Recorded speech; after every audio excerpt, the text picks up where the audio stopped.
3 times last night. Not because the number changed.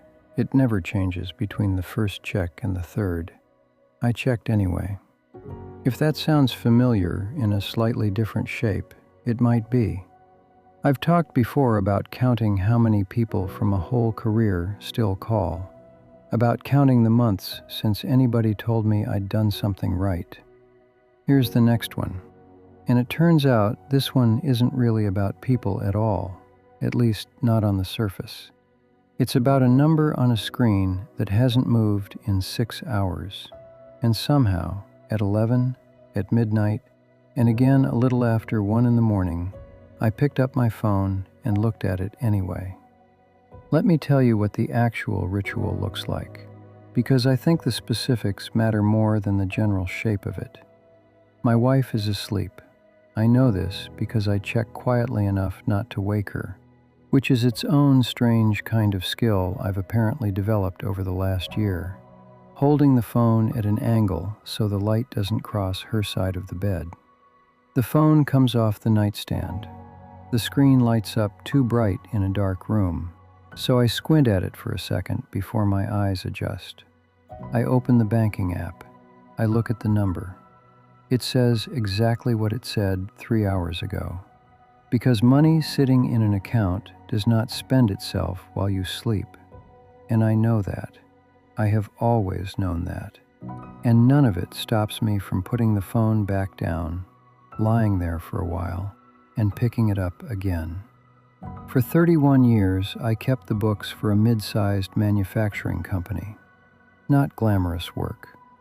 Nobody throws you a parade for a reconciled ledger, for a set of quarterly numbers that tie out clean, for catching a vendor's billing error before it costs the company real money. I remember one in particular, a shipping surcharge that had been quietly doubled for almost a year before I caught it, sitting there in a spreadsheet looking perfectly ordinary until I actually did the math by hand instead of trusting the formula. Nobody outside the finance office ever knew that happened. That was the job. Watch closely. Catch it early. Never let a number surprise you. And never assume the number is telling you the truth just because it looks calm. I used to tell the younger staff the same thing every year at close.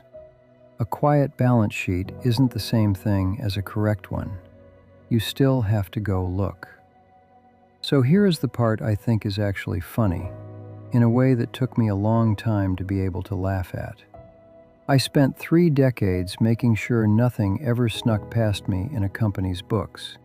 And now I have a single, static, unchanging number in my own account, and I am checking it 3 times a night like it might do something behind my back the moment I stop watching it. I want to be honest about something else too, because I think it matters for anyone listening who's doing their own version of this.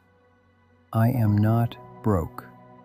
I want to say that plainly, because the checking makes it sound like I must be 1 bad month away from disaster, and that's not actually true.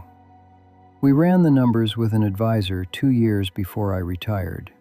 We ran them again the month I actually left. The math said we were fine. The math still says we're fine.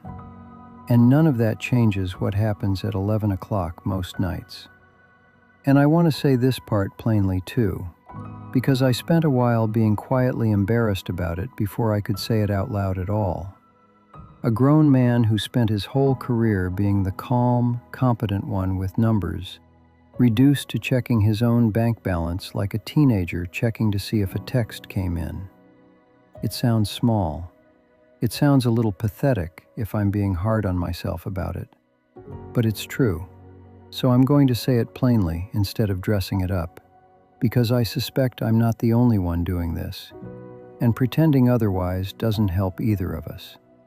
So let's actually talk about why a number that is objectively, mathematically sufficient still doesn't feel sufficient at 2 in the morning. Because I think there's a real answer here, not just a feeling to sit with. Here's the thing about checking a number that cannot change between checks. It was never actually gathering information. Think about that for a second. because I didn't see it clearly myself until I'd been retired almost a year. If I check at 11 and the number is the same at midnight, the midnight check told me nothing new. I already had that information. I had it 3 hours earlier. So what was I actually doing if I wasn't learning anything? I think what I was actually doing was asking a completely different question than the one I told myself I was asking.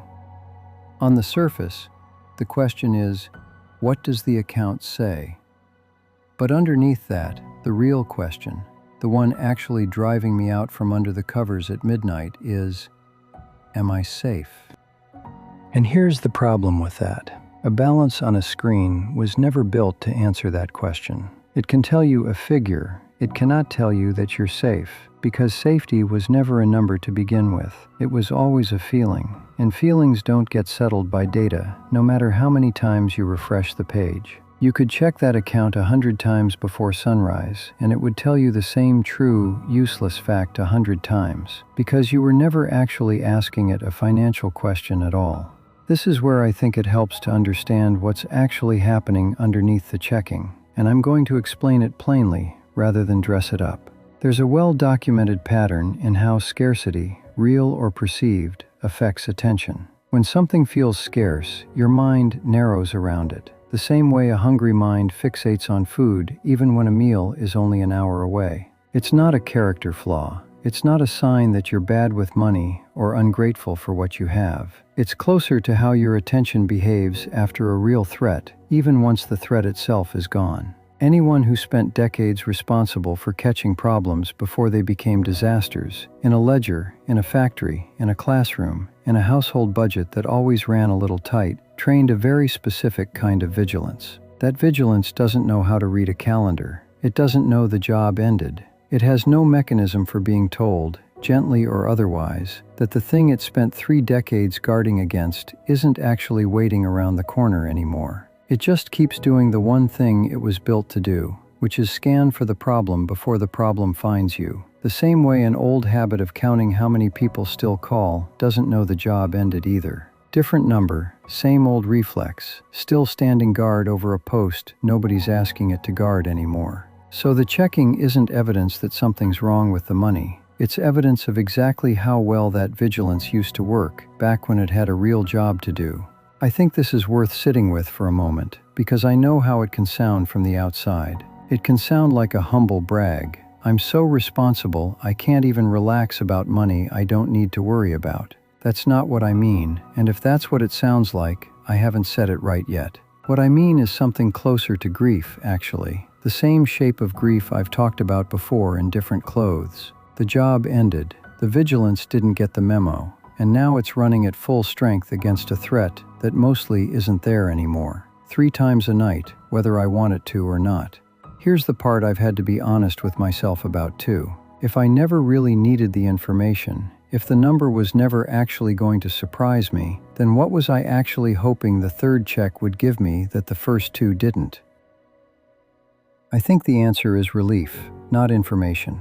Relief. And here's the uncomfortable truth about that particular kind of relief. It doesn't last. I've timed it, more or less, without meaning to. The calm after checking lasts maybe half an hour before the same low hum of unease creeps back in, and then I'm reaching for the phone again, hoping this time the same static number will finally, permanently, make the feeling go away. It never does. It was never going to. You cannot out-check a feeling that was never actually about the number in the first place. So, if the ache is real, and I think it is, and if the checking isn't actually fixing it, what do you do instead? Because I don't think the answer is just white-knuckling through it and refusing to look at your own account at all. That's its own kind of unhealthy, and I'm not interested in trading one compulsion for another one that just looks more disciplined from the outside. Here's what I've actually started doing, and I want to give you something real rather than something that just sounds nice. Before I let myself check now, I try to name out loud, quietly, what I'm actually asking. Not, what does the account say, because I already know. Instead, am I safe right now, in this room, tonight? And most nights, said plainly like that, the answer is obviously yes. Nothing is on fire, nobody is calling. The number, whatever it is, was already enough 3 hours ago, and it's still enough now. Naming the real question underneath the fake one doesn't erase the urge completely, but it interrupts it just long enough to notice I'm about to do the same thing a fourth time for no new information at all. The other thing, and this one took longer to trust, is building actual evidence that the number holds up under real use, instead of only ever watching it sit still and never testing it against anything. A few months ago, my wife wanted to take a trip to see her sister. Nothing extravagant, just plane tickets and a week away, well within what we'd budgeted for exactly this kind of thing. And my first instinct, embarrassingly, was to check the account before we even booked it, as if the number might have changed its mind since the last time I looked. We booked it anyway. We went. Nothing broke.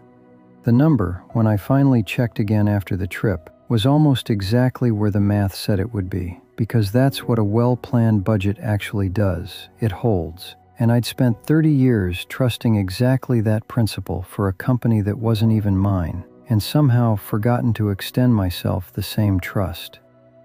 There's a smaller version of this too, one I didn't expect to matter as much as it has. A few weeks ago, I bought myself a decent pair of binoculars, the kind I'd wanted for years to actually watch the birds that come through our yard. Nothing that put a dent in anything. I almost talked myself out of it 3 separate times before I finally just bought the thing. And the small, ordinary pleasure of using them most mornings now, with coffee, watching nothing more important than a cardinal at the feeder, has done more to prove the number can hold than any amount of checking it ever did. Evidence you can feel does something checking a screen never manages, because a screen only ever tells you the number is unchanged, while an afternoon with the binoculars and a full cup of coffee actually tells your body the same thing your mind already knew and never quite believed. That's the test I use now, for what it's worth, when I'm trying to tell the difference between a real financial concern and old vigilance running with nowhere left to go. Would this worry make sense whether the account had $50,000 in it or $5 million? If the answer is yes, if it's really about the feeling of safety itself and not the actual figure, that's the old reflex talking, not new information. If the answer is no, if it genuinely depends on the number, that's worth an honest look, with an advisor, with real numbers, not at midnight alone with a phone screen too bright for the dark room you're lying in. I still check sometimes. I'm not going to stand here and tell you I've fixed it completely, because I don't think that would be honest, and this whole channel has never been about pretending things are more resolved than they actually are. Some old habits, especially the ones that kept you and everyone counting on you safe for 30 years, don't leave all at once just because you finally understand where they came from. But some nights now, it's once instead of 3 times. Some nights, I catch myself reaching for the phone, ask the real question first, and put it back down before I even open the app at all. 3 times last night, I said, but here's the different ending. The morning after, when I actually looked at what the number had done overnight, which was, of course, exactly nothing, I laughed a little, for real this time, not the tight kind of laugh you do to cope. 31 years of catching every discrepancy before it became a disaster, and here I am. The disaster I'm guarding against is a feeling, not a figure, and feelings were never something you could catch in a ledger, no matter how many times you check it. You don't have to trust the number all at once. I don't either, most nights, but you can ask the real question underneath the fake one, and you can let one good, ordinary, already budgeted thing actually happen without checking first, and watch what the number does afterward. It'll probably do what it was always going to do, hold. That's not nothing. That might be the whole thing, actually, once you sit with it long enough to let it prove itself, instead of asking it to promise something a number was never built to promise in the first place.